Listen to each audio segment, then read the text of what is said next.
तो चलिए हम फटाफट से अपने टॉपिक को डिस्कस कर लेते हैं, जिसमें पहला टॉपिक हमारा होगा या पहला जो एक्ट आया कंपनी रूल का, वो था रेगुलेटिंग एक्ट जो कि 1773 में आया। और दूसरा जो था वो है पिट्स इंडिया एक्ट जो 1784 में आता है। तो शुरुआत करते हैं हम रेगुलेटिंग एक्ट से। तो जैसा कि आपको नाम से ही पता लग रहा होगा कि रेगुलेटिंग एक्ट का मतलब हो क्या सकता है। रेगुलेट करना, किसी के कार्यभार को, कामकाज को रेगुलेट करने के लिए ये एक्ट ले आया गया। इससे क्या हुआ कि ब्रिटिश पार्लियामेंट जब देखी कि 1765 से लेकर 1772 के दरमियान जब लॉर्ड क्लाइव का शासनकाल हुआ करता था, गवर्नर हुआ करते थे ये, तो उस दौरान क्या हुआ ईस्ट इंडिया कंपनी ने काफी ज्यादा प्रॉफिट गेन किया। लेकिन वो प्रॉफिट सिर्फ उनके ऑफिसर्स तक ही सीमित रह गया। ना ही ईस्ट इंडिया कंपनी का उत्थान हो पाया, ना ही कोई ब्रिटिश एम्पायर को फायदा पहुंचा उससे, ना ही इंडियन जो पॉपुलेशन उस टाइम पे थी उसको कोई बेनिफिट हो रहा था। तो एक तरह से कहें जो हुक्मरान हुआ करते थे ईस्ट इंडिया कंपनी के, केवल उन्हें ही बेनिफिट होता था। क्यों? क्योंकि हमने पहले भी डिस्कस किया, करप्शन जो कि एक बहुत ही व्यापक उस टाइम रूप ले चुका हुआ था। इसी वजह से जो है ब्रिटिश क्राउन ने ये डिसीजन लिया कि हम जो है कंपनी रूल ले आएंगे और उसके तहत रेगुलेटिंग एक्ट ले आएंगे। और उससे क्या होगा कि हम कंपनी के, ईस्ट इंडिया कंपनी के जो भी कार्य प्रणाली है उस पर अपना नियंत्रण स्थापित करेंगे। और साथ ही साथ उनसे जो भी टैक्सेशन होगा उससे ब्रिटिशर्स को भी या ब्रिटेन को बहुत ही बड़े पैमाने पे फायदा होगा। इसलिए रेगुलेटिंग एक्ट आता है। अब देखिए, ये जितने भी एक्ट्स हम पढ़ेंगे इसमें बहुत ज्यादा चीजें हम डिटेल में डिस्कस नहीं करेंगे। रीजन क्या है, आपको पढ़ने के लिए, पढ़ाने के लिए तो मैं बहुत सारी चीजें पढ़ा दूं, लेकिन एग्जाम में जो आता है एग्जाम पर्सपेक्टिव से जो इम्पोर्टेंट है, और साथ ही साथ कुछ ऐसे प्रावधान जो आपको याद होने ही चाहिए। अगर आपसे नीट में भी पूछ लिया जाए कि रेगुलेटिंग एक्ट के कुछ दो चार प्रावधान बताइए या रेगुलेटिंग एक्ट होता क्या है उसके बारे में बताइए, तो आपको कुछ चीजें याद होनी चाहिए जो उसकी क्रक्स है, एक तरह से कहे जो फैक्चुअल पॉइंट है वो आपको जानना जरूरी है। तो हर एक चार्टर एक्ट हो, चाहे फिट्स इंडिया या रेगुलेटिंग एक्ट हो, उसमें हम 3 से 4 जो बेहद इंपॉर्टेंट पॉइंट हैं जो एग्जाम में अक्सर आते हैं वही केवल डिस्कस करेंगे। इसी क्रम में हम देखेंगे कि रेगुलेटिंग एक्ट में 4 पॉइंट 5 पॉइंट हमने यहाँ डिस्कस किया है। पहला पॉइंट क्या है, गवर्नर ऑफ बंगाल, जो बंगाल का गवर्नर हुआ करता था लॉर्ड क्लाइव, जहां से पद छोड़ता है, वेरेन हास्टिंग जी जो है पद लेते हैं, उसे क्या किया गया, उसे गवर्नर जनरल बना दिया गया। गवर्नर इन जनरल का मतलब होता है कि एक तरह से वो प्रमुख शासक हो जाएगा अदर 3 प्रेसिडेंसीज का भी। हम सभी को पता है कि उस टाइम में जो ईस्ट इंडिया कंपनी है वो प्रेसिडेंसीज में रूल किया करती थी, ट्रेड मोनोपोली रखती थी, जैसे बंगाल, कलकत्ता, मद्रास, ठीक है, बॉम्बे प्रेसिडेंसी। तो फिर क्या हुआ कि गवर्नर के पद को, जो अलग अलग जगहों पर गवर्नर हुआ करते थे, 3 4 जगहों पर प्रेसिडेंसीज में, उनमें से एक को सबका मुखिया बना दिया गया, जिसे हमने नाम दिया गवर्नर जनरल। और हमारे सबसे पहले गवर्नर जनरल हुआ करते थे लॉर्ड वेरेन हेस्टिंग्स। इनका कार्य प्रणाली थोड़ा सा आप जानेंगे। वेरेन हास्टिंग जी का पद, ये गवर्नर जनरल देने का मतलब ये था कि जो बाकी प्रेसिडेंसीज के गवर्नर थे वो इनके अधीन होकर काम करेंगे। साथ ही साथ अगर किसी भी प्रतिद्वंदी के खिलाफ इनको युद्ध लड़ना होगा तो बिना इसकी अनुमति के ये युद्ध छेड़ नहीं सकते। एक तरह से इंडिया में, इंडियन सब कॉन्टिनेंट में ब्रिटिश क्राउन का सीधा प्रतिनिधित्व गवर्नर जनरल के हाथ में होता था। दूसरा पॉइंट क्या है, सुप्रीम कोर्ट का एस्टेब्लिशमेंट होता है 1774 में। इसी रेगुलेटिंग एक्ट के तहत ठीक 1 साल बाद 1774 में सुप्रीम कोर्ट का गठन होता है। कहां पर? कलकत्ता में। यहां मैं लिख देता हूं,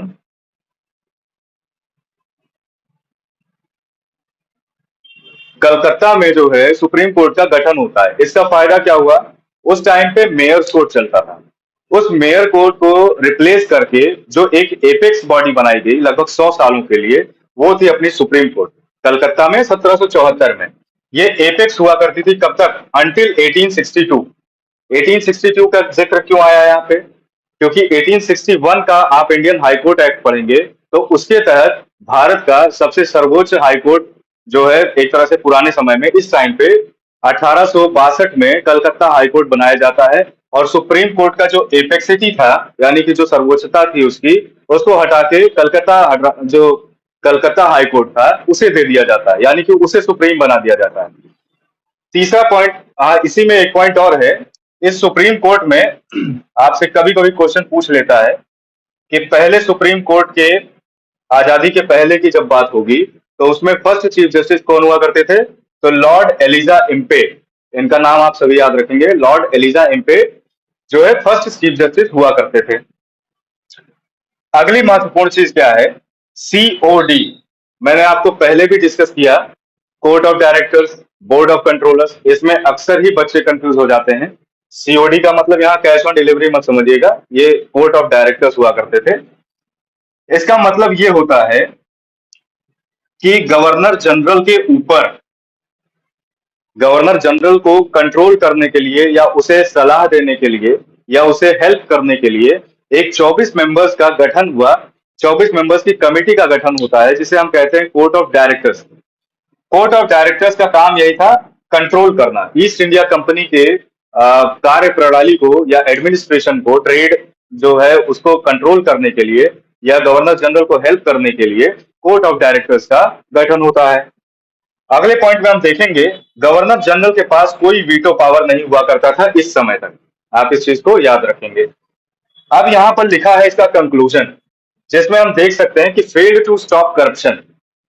इतने सारे नियम और इसके अन्य जो बाकी सारे प्रावधान है, इतने सारे नियम प्रावधान होने के बावजूद भी ईस्ट इंडिया कंपनी के ऊपर रेगुलेटिंग एक्ट का कोई खास प्रभाव नहीं पड़ता है और ब्रिटिश क्राउन को इससे कोई खास फायदा नहीं होता है। ठीक है, इसीलिए ठीक लगभग आप ये मान के चलिए लगभग 10 ही साल में एक दूसरा एक्ट आता है इसे रिप्लेस करने के लिए। ये फेल हो जाता है करप्शन को स्टॉप करने के लिए, ईस्ट इंडिया कंपनी की बैंकरप्सी को स्टॉप करने के लिए। ये फेल हो जाता है, विफल रहता है अपने मुकाम में। ठीक 10 साल बाद जो है दूसरा एक्ट आता है जिसको हम कहते हैं Pitt's India act. Pitt's India act important इसलिए हो जाता है क्योंकि ये वाला जब एक्ट चल रहा था इसी दौरान काफी सारे और भी बड़ी बड़ी चीजें घटनाएं घटित होती हैं ईस्ट इंडिया कंपनी के शासनकाल में। जैसे आप पढ़ेंगे तो पहला, सबसे पहली बात तो ईस्ट इंडिया कंपनी को प्रॉफिट होता है लेकिन उससे ब्रिटेन को कोई फायदा नहीं। प्रॉफिट उसका डबल होता है लेकिन ब्रिटेन को कोई फायदा नहीं होता। दूसरी चीज, पहला एंग्लो मराठा युद्ध भी इसी में देखा जाता है, लगभग 1700 लगभग 82 के आसपास पहला एंग्लो मराठा युद्ध देखा जाता है जिसमें ब्रिटेन को काफी ज्यादा लॉस देखना पड़ता है। ठीक है, जान माल दोनों का लॉस देखना पड़ता है।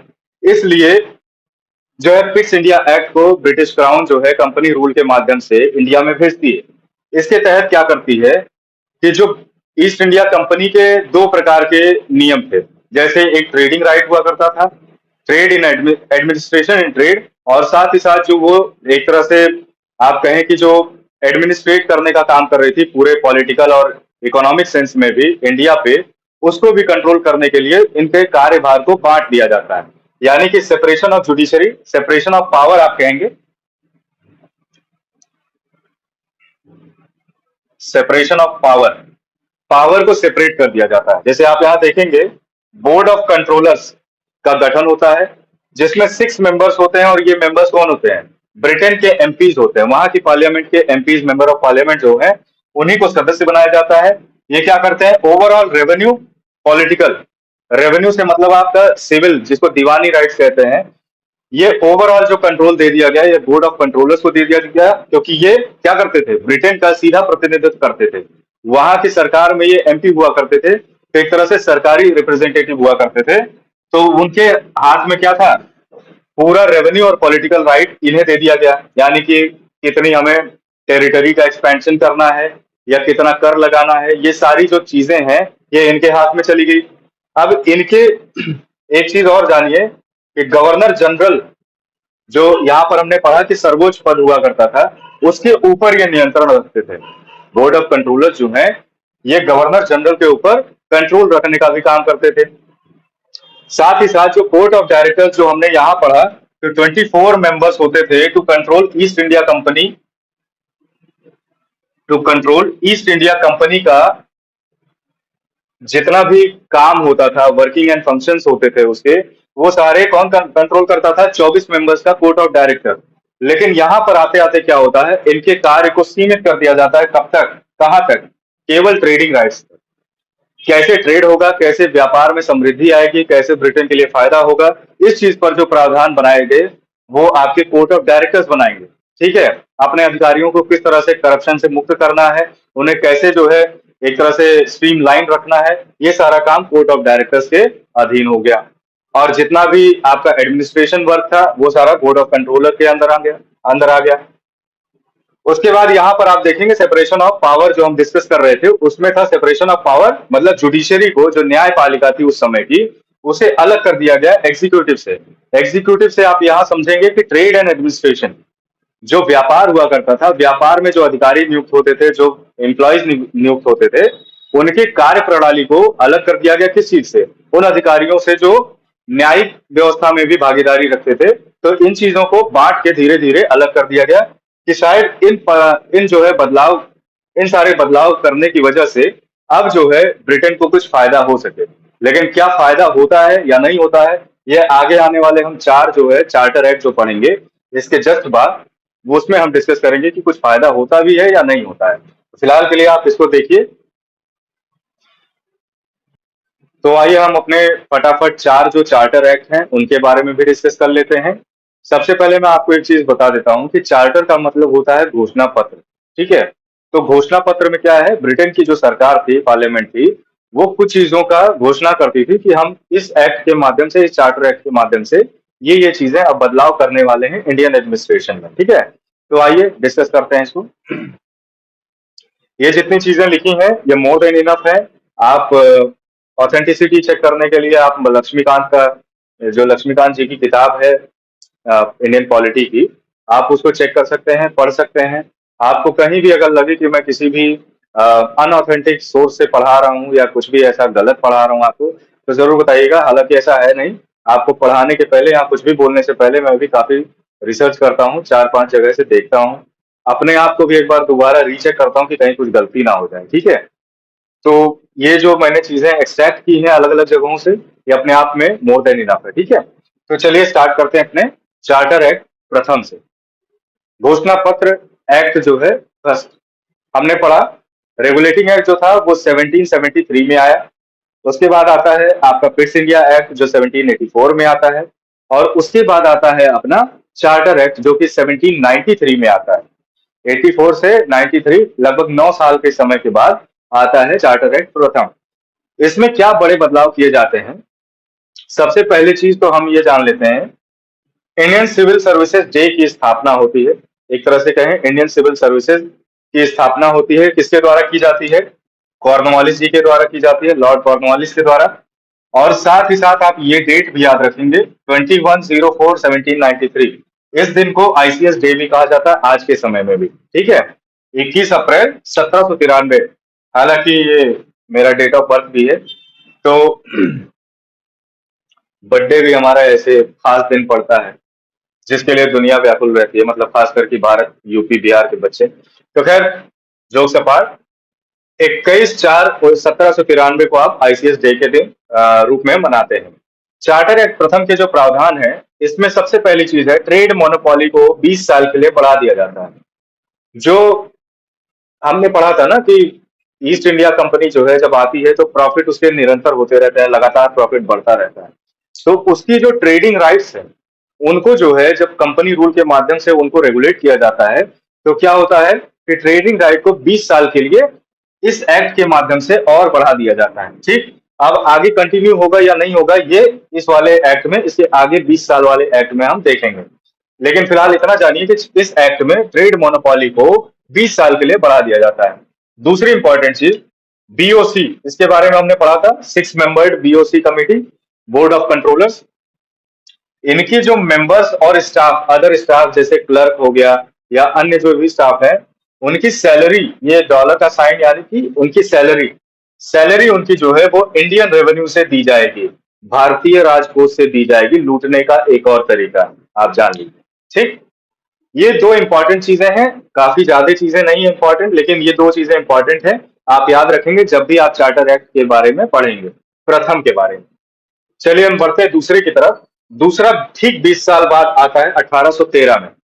1813 का जो द्वितीय चार्टर एक्ट होता है, उसमें कहा जाता है ट्रेड मोनोपोली को एंड कर दिया जाता है। सबसे पहली बात जो यहाँ पर ट्रेड मोनोपोली जो है बढ़ाई गई, सबसे पहली बात आप ये जानिए, ट्रेड मोनोपोली का मतलब ईस्ट इंडिया कंपनी ही ब्रिटेन के माध्यम से केवल व्यापार कर सकती है इंडियन सब कॉन्टिनेंट में। लेकिन यहाँ पर ट्रेड मोनोपोली एंड कर दिया जाता है, यानी कि जितने भी ब्रिटेन के वहां के और छोटे छोटे देश हैं, वो भी आके जो है व्यापार कर सकते हैं। सॉरी, देश कह रहा हूं मैं। इनकी जो व्यापारिक गतिविधि थी, ट्रेड मोनोपोली का मतलब किसी एक पर्टिकुलर ऑब्जेक्ट के ऊपर आपका ही केवल अधिकार हो जाए, आप ही उसका व्यापार कर सकते हैं, ठीक है। तो ये चीज क्या है, ये इलीगल, मतलब एक तरह से एंड कर दिया गया। इसकी जगह पे केवल दो ट्रेड राइट्स इनको दिए गए परमानेंटली, जो कि था ट्रेड विद चाइना।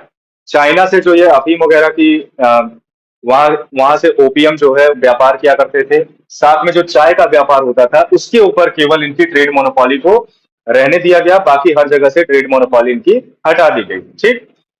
अगली चीज, इसी वाले में सबसे इंपॉर्टेंट एक तरह से कह सकते हैं आप इसको, क्रिश्चियन मिशनरीज का अराइवल होना शुरू हो जाता है। ब्रिटेन की सरकार जानबूझ के क्रिश्चियन मिशनरीज को भेजने लगती है यहाँ इंडिया में, ताकि ये बता सके कि इनका धर्म सर्वोपरि है। अपने धर्म का इनलाइटमेंट एक तरह से कहें, एक्सपेंशन के लिए, रिलीजियस एक्सपेंशन के लिए, और लोगों को सॉफ्ट तरीके से अपना गुलाम बनाने के लिए, एक तरह से उनके दिमाग पर, दिल पर कब्जा करने के लिए ये क्रिश्चियन मिशनरीज को भेजते हैं, जो क्या करते हैं, यहाँ पर आते हैं, क्रिश्चियनिज्म का जो है, क्रिश्चियनिटी का विकास करते हैं और भी लोगों तक पहुंचाते हैं, खास करके ट्राइबल एरियाज में आज भी कन्वर्जन के किस्से आप सुनते रहते हैं। तो इस तरह के इनके क्रियाकलाप यहाँ पर आके और शुरू कर दिए थे ये लोग। उसके बाद है वेस्ट एजुकेशन। जब ये आए तो साथ में अपने रिलीजियस नॉलेज के साथ साथ वेस्टर्न एजुकेशन को भी बढ़ावा देना शुरू किए, कि हमारी जो एजुकेशन है, वेस्ट की पाश्चात्य जो नॉलेज है, वो अपने आप में सबसे सर्वोपरि है, सबसे अच्छा है। आपकी जो एंशियंट स्ट्रक्चर है या एंशियंट जो टेक्नोलॉजी है, वो बेकार है। इंडियंस को एक तरह से इन्होंने इंफीरियोरिटी की फीलिंग देनी शुरू कर दी। अगली चीज हम देखेंगे, local government taxation. Local governments को यह अधिकार तक दे दिया गया ईस्ट इंडिया कंपनी के माध्यम से, ब्रिटेन के द्वारा, कि लोकल गवर्नमेंट जो है अपने स्तर पे टैक्स लगा सकती है लोगों पर, और साथ ही जो टैक्स नहीं देते हैं उनको पनिश करने का भी अधिकार दे दिया गया। ब्रिटिश, यहाँ पे लिखा है ब्रिटेन, शायद आपको ना दिख रहा हो तो मैं बता दूं, ये ब्रिटेन लिखा हुआ है। Britain control over EIC, east India company के ऊपर पूरा ब्रिटेन का कंट्रोल होगा, ब्रिटिश पार्लियामेंट का कंट्रोल होगा। ये इस एक्ट में एक तरह से घोषणा करके बता दिया गया। ये इसके इंपॉर्टेंट तथ्य हैं। अगले उस पर बढ़ते हैं, अगले चार्टर एक्ट पे, तृतीय पे। तीसरा आता है इसके 20 साल बाद 1833 में, 1833 में आता है सबसे पहला बड़ा बदलाव। गवर्नर जनरल ऑफ जो बंगाल हुआ करते थे, उन्हें गवर्नर जनरल ऑफ इंडिया बना दिया गया। आप इस बात की गंभीरता को समझिएगा, गवर्नर जनरल ऑफ बंगाल को गवर्नर जनरल ऑफ इंडिया कह दिया गया। यानी कि अब जो गवर्नर जनरल होगा बंगाल का, उसे क्या कंसिडर किया जाएगा, इंडिया में, इंडियन सब कॉन्टिनेंट में जितनी ही ब्रिटेन की कॉलोनीज हैं, छोटे छोटे पॉकेट्स में, वो जहां भी उनका शासन चल रहा है, जितनी भी उनकी टेरिटरीज हैं, उन सभी के ऊपर ईस्ट इंडिया कंपनी का शासन सुनिश्चित कर दिया गया।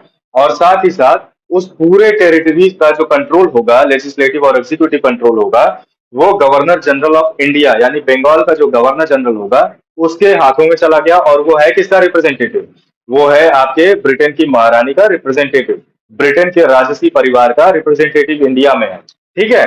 तो गवर्नर जनरल ऑफ इंडिया, और इसके सबसे पहले Lord William Bentinck, Lord William Bentinck जो है, वो इसके सबसे पहले गवर्नर जनरल ऑफ इंडिया बनते हैं। अगली चीज, ईस्ट इंडिया कंपनी का कॉमर्स एक्टिविटी जो है, अब यहाँ पर ईस्ट इंडिया कंपनी के ऊपर थोड़े रिस्ट्रिक्शंस लगा दिए गए, कि ईस्ट इंडिया कंपनी के द्वारा जितनी भी कॉमर्शियल एक्टिविटीज होती हैं, व्यापार से जुड़ी एक्टिविटीज, उनको क्या किया गया, बंद कर दिया गया, ठीक। क्यों, क्योंकि ये प्योरली एडमिनिस्ट्रेटिव अब हो गया ना। अब यहाँ पर गवर्नर जनरल ऑफ इंडिया के माध्यम से आप अपनी सारी, जैसे आपने पढ़ा होगा ब्रिटिश प्रोविंसेस, तो ब्रिटिश प्रोविंस क्या है, ये ब्रिटेन की टेरिटरी ही तो कंसिडर की जाती थी। तो उस टेरिटरी के मालिक हो गए। अब उस टेरिटरी से वो टैक्स लगाएंगे, लगान वसूलेंगे, जिसके माध्यम से वो एक्सप्लॉइट करते जाएंगे। तो वहां पर अब एडमिनिस्ट्रेटिव पावर उन्होंने ले लिया, ट्रेड को हटा दीजिए, साइड कर दीजिए, फायदा तो अब एडमिनिस्ट्रेशन में आ गया। तो ईस्ट इंडिया कंपनी का जो कॉमर्शियल एक्टिविटी है, वाणिज्यिक जो उनका एक्टिविटी था, क्रियाकलाप था, उसे बंद कर दिया गया। अगली चीज, Indians can compete for civil services. ये एक अच्छा प्रावधान था। पहले क्या हुआ करता था कि केवल ब्रिटेन के ही लोग इंडियन सिविल सर्विसेज में भाग ले सकते हैं, कंप्लीट कर सकते हैं, और उसमें जो है पास करके सिविल सर्वेंट बन सकते थे इस टाइम पे, जब बात हो रही है 1833 के आसपास की। लेकिन इस एक्ट के माध्यम से ये बताया गया कि नहीं, इंडियंस को भी अलाउ कर दिया जाए। हालांकि ये अलाउ नहीं हो पाता है क्योंकि जो कोर्ट ऑफ डायरेक्टर्स हमने पढ़ा था रेगुलेटिंग एक्ट में 24 मेंबर्स का, तो इन लोगों ने क्या किया, इस पे अंकुश लगा दिया, इसे रोक दिया, ये लागू नहीं हो पाया। ठीक है, लेकिन ये एक अच्छी पहल थी भारतीयों को कुछ लाभ देने के लिए। अगला पॉइंट है legislative and executive power for all territories in governor general of India hand, India's hand. क्या बताया हमने, यहां पर हमने बताया ना कि सारी जो एग्जीक्यूटिव और पॉलिटिकल पावर है वो गवर्नर जनरल ऑफ इंडिया के हाथों में रख दी गई। सारी ही टेरिटरीज की, जितने भी छोटे बड़े जो भी इनके अधीन थे, जैसे बंगाल, मद्रास, बॉम्बे, ये सभी का तो सही, और साथ ही साथ अवध और यूपी, बिहार के कुछ राज्य जो कुछ छोटे छोटे पॉकेट्स में जहां पर भी ये रूल करते थे, वो सारी टेरिटरीज के मालिक ये सर्वे सर्वा खुद हो गए, गवर्नर जनरल इनके मुखिया हो गए, गवर्नर जनरल ऑफ इंडिया। अगला पॉइंट है स्लेवरी को एंड कर दिया गया इसी 1833 के एक्ट के बाद। एलन बेरो नाम के एक जो है गवर्नर जनरल आते हैं और वो क्या करते हैं, स्लेवरी को खत्म करते हैं। ये बात होती है लगभग 1834 की बात, 1834 की बात है ये, जब एलन बेरो के द्वारा जो है स्लेवरी को एंड कर दिया गया। इंडियन स्लेवरीज एक्ट आता है, उसके माध्यम से ये स्लेवरी को खत्म कर देते हैं। इस चीज को ध्यान रखिएगा, एग्जाम में आया हुआ चीज। अगली चीज है मैकाउले या मैकाले, हिंदी में बहुत लोग ने पढ़ा होगा, हम सभी ने पढ़ा, इनका नाम तो सुना ही होगा। बहुत पूछते हैं हमारे दादा बाबा कि अंग्रेज चले गए, अंग्रेजी छोड़ गए, तो ये वहीं से आते हैं। ये मैकाले जो है, इन्हीं की पद्धति को आज भी अपनाया जाता है। देखिए, एक चीज मैं इस बात पे कुछ बोलना चाहूंगा। इंग्लिश, हिंदी, आसामी, कोई भी ऐसी भाषा, फ्रेंच, स्पेनिश, आप उर्दू ले लीजिए, अरबिक ले लीजिए, फारसी ले लीजिए, कोई भी भाषा हो, language is just a medium of knowledge. इस बात को जितना जल्दी हमारे हुक्मरान और बाकी अन्य पूरी दुनिया समझ जाए, उतना ही बेहतर होगा। कि मीडियम होता है सिर्फ, लैंग्वेज जो है ये सिर्फ एक मीडियम है, एक माध्यम है, आपकी नॉलेज को नहीं दर्शाता। ये बोलने की कला हमेशा इनेट होती है, इनेट प्रॉपर्टी, जो जन्मजात प्रॉपर्टी है आपकी, आप उसको कैसे कला के रूप में कह सकते हैं, ये बताइए। बच्चा जब पैदा होता है तब से उसे बोलना आता है, वो जिस एनवायरमेंट में रहता है वो भाषा वो ग्रैस्प कर लेता है। हमने सीडीपी की थ्योरी में ये चीज पढ़ा था ना, तो आप देख लीजिएगा। ठीक है, जब बच्चे के अंदर ये जन्मजात प्रॉपर्टी है कि बच्चा जो है किसी भी भाषा में बोलने की क्षमता रखता है, तो हमें इंग्लिश बोलना नहीं सिखाया गया, बचपन से हमारी मातृभाषा हिंदी थी, हम नहीं सीख पाए, तो इसमें कोई बुराई नहीं है। ये सिर्फ एक लैंग्वेज का माध्यम है, आपकी बातों को अगले तक पहुंचाने का एक माध्यम हो सकता है, आपकी नॉलेज को नहीं दर्शा सकता ये। तो इसके बिहाफ पर, इसके आधार पर अपने आप को सुपीरियर या इंफीरियर मानने वालों से मैं रिक्वेस्ट करता हूं कि ऐसा बिल्कुल मत किया करिए। इंग्लिश सिर्फ एक माध्यम है, अगर आपको नहीं आती इंग्लिश तो कोई बात नहीं, आप अपने अंदर इंफीरियोरिटी कॉम्प्लेक्स मत रखिएगा। आपको नॉलेज पे काम करना है, अपने अपने ज्ञान पर काम करना है, समझ पर, कॉन्सेप्ट पे काम करना है, फैक्ट्स पे काम करना है। ठीक है, बाकी जो ये लैंग्वेज है ना, तो आप उसके लिए तो एक ट्रांसलेटर रख लेंगे यार, उसके लिए कोई इशू नहीं है। ठीक है, तो ये मैकाले साहब थे, ये 5वें जूरी मेंबर्स के रूप में आते हैं, बोर्ड ऑफ कंट्रोलर के साथ ही ये आते हैं। गवर्नर जनरल ऑफ इंडिया जब अपॉइंट होते हैं तो उनके साथ एक एडवाइजरी काउंसिल भी बनती है, जूरी मेंबर्स, जो क्या करते हैं, गवर्नर जनरल ऑफ इंडिया को एडवाइस करते हैं। उसमें ये 5वें जूरी मेंबर के रूप में मैकाले भारत में आते हैं और ये क्या करते हैं, इंग्लिश को ऑफिशियल लैंग्वेज बना देते हैं, जो आज तक हम लेकर ढो रहे हैं। ठीक है, as associate official language of India as per official languages act 1963। ठीक है, आप जब पढ़िएगा उसके बारे में तो आप जानेंगे कि इंग्लिश जो है हमारी एसोसिएट ऑफिशियल लैंग्वेज है। ठीक है, तो ये तो हो गया, एक और बचा है चौथा वाला, वो मैं इसके बाद डिस्कस करता हूँ, आप इसका स्क्रीनशॉट लीजिए। आइए हम डिस्कस कर लेते हैं अपने लास्ट चार्टर एक्ट को, जो कि है चौथे नंबर का, और ये इंट्रोड्यूस किया गया था ठीक 20 साल बाद, 1833 के 20 साल बाद, 1853 में। इसके कुछ इंपॉर्टेंट प्रावधान है जिनके बारे में हम डिस्कस कर लेते हैं। पहला प्रावधान ये था, एस्टेब्लिशमेंट ऑफ आईसीएलसी, यहां पर आप देख सकते हैं एक्रोनिम है आईसीएलसी, इंडियन सेंट्रल लेजिस्लेचर काउंसिल। मतलब कि गवर्नर जनरल को असिस्ट करने के लिए एक काउंसिल बनाई गई। सबसे पहली बार क्या है, गवर्नर जनरल की काउंसिल का जो कार्य प्रणाली था उसको अलग किया गया। जैसे पहले क्या था कि कानून भी वही बनाते थे और उसको इम्प्लीमेंट भी वही करते थे, ठीक है। लेकिन अभी क्या किया गया, लेजिस्लेचर और एग्जीक्यूटिव दोनों को अलग कर दिया गया।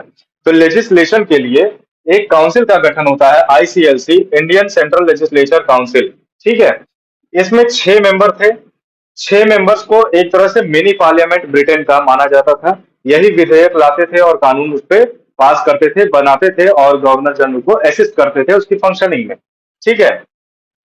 उसके बाद क्या होता है, एक दूसरा अलग प्रावधान इसका ये था कि इंडियन सिविल सर्विसेज, जैसे कि हमने पहले पढ़ा तीसरे वाले में, कि इसको लाया तो गया, ओपन कर दिया गया इंडियंस के लिए, लेकिन ये सफल नहीं रहा। उसको कोर्ट ऑफ डायरेक्टर्स ने मना कर दिया। लेकिन यहाँ पर क्या हुआ, इसमें भी प्रावधान आया कि इंडियन सिविल सर्विसेज के जो एग्जाम है उनको केवल केवल जो है कॉविनेंटेड जो सर्वेंट्स थे, यानी कॉविनेंटेड लोग, यानी कि ब्रिटिशर्स के लिए ही फिक्स मत रखा जाए। सरकार के जो पहले से नौकरी वाले थे उनको मत रखा जाए, इसमें इंडियंस को भी इंक्लूड किया जाए। इसके लिए तुरंत ही जो है एक कमेटी का भी गठन होता है, मैकाले, जो कि फिफ्थ जूरी मेंबर हुआ करता था गवर्नर जनरल की काउंसिल का। उसी की अध्यक्षता में एक कमेटी बनाई जाती है जो कि इंडियन सिविल सर्विसेज के रिफॉर्म से रिलेटेड होती है 1854 में, जिसका काम ये था कि ओपन कर देना, ओपन फॉर ऑल सिस्टम कर देना, ठीक है। अगला प्रावधान था, ईस्ट इंडिया कंपनी का रूल अब खतरे में था। अभी तक आपने देखा कि कंपनी रूल चलता था। ईस्ट इंडिया कंपनी जो है उसके माध्यम से ब्रिटेन की सरकार एक तरह से इंडियन टेरिटरीज पे अपने शासन चलाया करती थी। लेकिन इसमें क्या किया गया, ईस्ट इंडिया कंपनी के शासन को अलाउ किया गया, लेकिन स्पेसिफिक टाइम नहीं बताया गया। नो स्पेसिफिक टाइम के लिए अप्लाई कर दिया गया कि हाँ ठीक है, आप अभी रूल करते रहिए, बाद का हम बताते हैं। तो इसका मतलब क्या होता है, अगर आप किसी से ये कहें कि अभी तुम खा लो, बाद में देखता हूँ, तो इसका मतलब तो निगेटिव सेंस में ही आएगा ना। तो एक तरह से ईस्ट इंडिया कंपनी का जो रूल था वो खतरे में पड़ गया कि लग रहा है अब कभी भी कोई अध्यादेश आएगा और क्राउन जो है सारा सिस्टम अपने हाथ में ले लेगा, ईस्ट इंडिया कंपनी के हाथ में कुछ नहीं रहेगा, जो कि हम आगे देखेंगे भी। उसके बाद लोकल रिप्रेजेंटेशन, आईसीएलसी में, इंडियन सेंट्रल लेजिस्लेटिव काउंसिल में लोकल्स का भी रिप्रेजेंटेशन होना जरूरी है। 6 मेंबर्स हैं, 4 प्रेसिडेंसीज हैं, जिसमें बॉम्बे है, मद्रास है, कलकत्ता है और साथ में आपका ये आगरा। 4 प्रेसिडेंसीज थी। इन चारों से एक एक मेंबर को अपॉइंट किया गया। 4/6 मेंबर जो है वो अब कहां से आएंगे, प्रोविंसेस से आएंगे। एक तरह से प्रोविंशियल और सेंट्रल गवर्नमेंट की स्थापना की गई, ठीक है। प्रोविंस को भी उसमें हिस्सा दिया गया। आगे बढ़ते हैं। ये तो थे 4 इंपॉर्टेंट पॉइंट्स। अब इसी में कुछ नोट आता है, नोट यानी कि इंपॉर्टेंट आपके लिए नॉलेज है।